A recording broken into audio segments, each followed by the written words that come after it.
Agora precisamos falar um pouco de política na CBF, política de futebol, tá, gente? Não política partidária, porque começaram as movimentações do Game of Thrones ali a partir da entrada, da chegada do Samir Chaoud, que vai ser eleito no próximo 25, dia 25, novo presidente da CBF. Ontem a gente falou, né, sobre a desistência do Edinaldo, que vai desaparecer.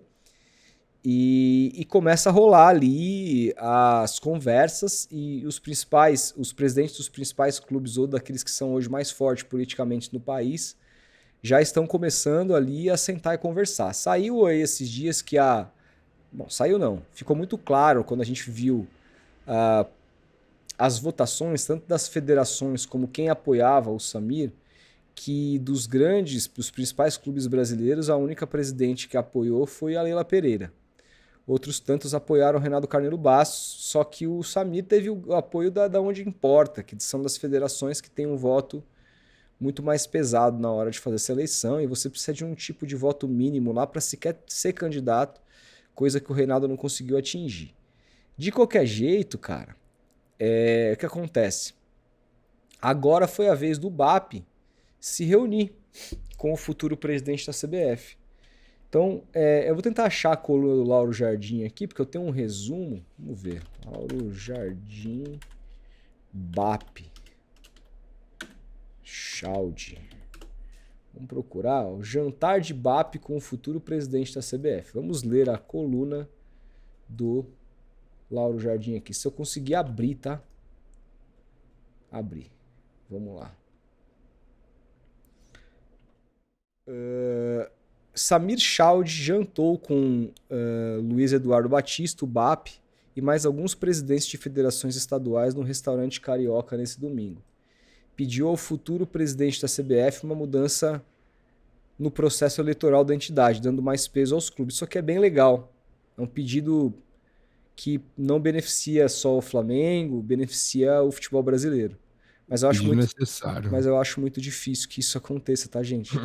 O cara foi eleito justamente porque tinha apoio das federações. Se fosse apoio dos clubes, quem estaria eleito era o Renato Carneiro Bastos, e não ele. Então eu acho muito pouco provável que ele vai fazer. Não, claro, presidente, vamos conversar sobre isso. Tapinha nas costas do presidente do Flamengo. Mas eu particularmente duvido. Pediu também um compromisso de apoio à criação de uma liga de futebol e à profissionalização da arbitragem. Por que os presidentes de clubes precisam do apoio da CBF para a criação da liga, sendo que a CBF já abriu mão de cuidar? Por que eles não podem se ver sozinhos? O que a CBF... Assim, sinceramente, é ignorância. O que a CBF vai fazer, né? O que ela pode fazer para ajudar? Tipo, sabe o que ela pode... Onde ela pode se meter? O que ela pode fazer de positivo? Se tiver alguma coisa de positivo que esses caras enxergam que vai ser fundamental para a liga sair, que a CBF possa ajudar, não vejo problema também. Mas assim, me parece que a liga saiu não por causa da CBF, mas muito por causa da incompetência deles mesmos. Pô, até outro dia atrás a gente noticiou aqui que esse mesmo senhor, não esse, né, o Chaud, mas o BAP, estava aqui, foi o único cara, por exemplo, que não assinou o manifesto contra o racismo para a Conmebol. Entendeu? E aí isso obviamente enfraquece politicamente uma futura liga do futebol brasileiro se você não tem esse tipo de união, sabe? Era um cara que estava até pouco tempo atrás questionando também o contrato assinado pela gestão anterior do Flamengo com a Libra. Bem lembrado. E tava brigando. O cara brigando por um contrato já assinado pelo clube dele, não importa se foi outro presidente. E só pegando esse mesmo gancho, a própria Leila Pereira também é incoerente no próprio discurso, porque lá atrás ela cobrava, não, temos que nos unir pela liga, temos que nos unir pela a união dos clubes, para uma arbitragem melhor, vociferou aí em várias entrevistas contra os gramados ruins, e agora vai totalmente contrário ao que ela mesma dizia para apoiar o presidente da CBF, o novo presidente, dizendo que não é momento, agora é momento de apoio. Ah, Leila, pelo amor de Deus, conta outra, cara. Conta outra. Pra cima de mim, não. Segundo o queridíssimo Lauro Jardim aqui, o Chaud concordou com tudo. Não se sabe se na cadeira de presidente levará adiante as ideias do presidente do Flamengo. mas ao menos no jantar disse sim a tudo. Político, né? Mas eu já falei aqui. Eu acho que ele poderia tentar uma estratégia diferente, que é fazer coisas positivas ao futebol brasileiro e com isso ganhar popularidade, né?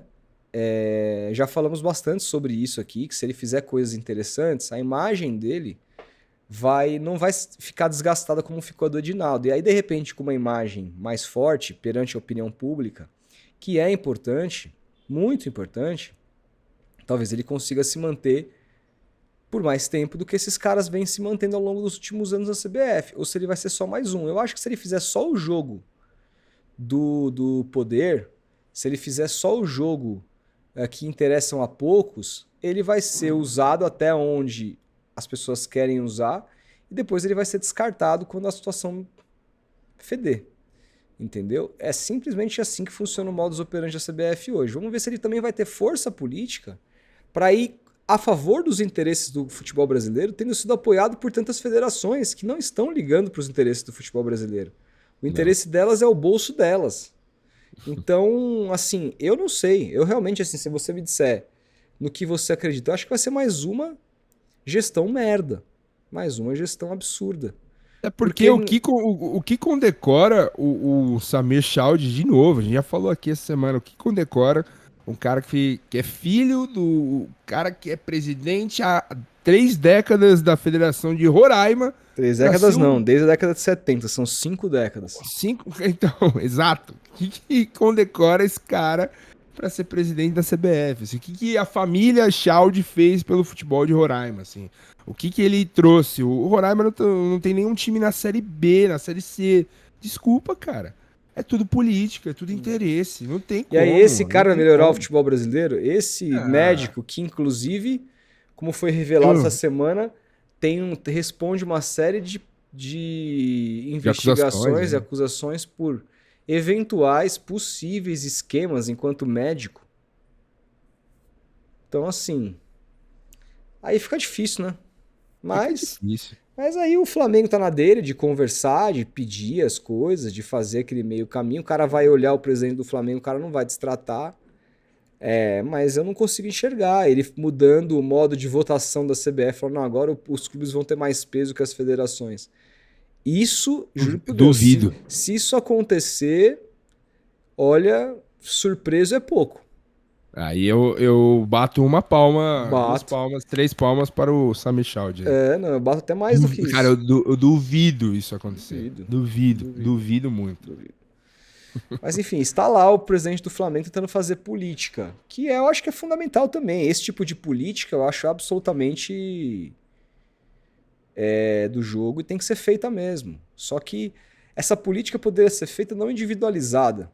Se já existisse a Liga, se a Liga fosse hoje unificada e os clubes tivessem uma voz única, eu acho que o pedido dos clubes com relação às demandas que eles acham que tem que ter da CBF seria muito melhor aceita, porque você não está falando mais com um, você está falando com a rapa. Mas os clubes preferem que a CBF organize a Liga, que a CBF... Porra, por quê? Vão lá, velho, se reúnam vocês não têm nada contrariando isso. Enfim. São coisas do futebol brasileiro que a gente não vai entender nunca, né, Felipe? Pois é, cara. Interesses, como diria José Trajano. É isso.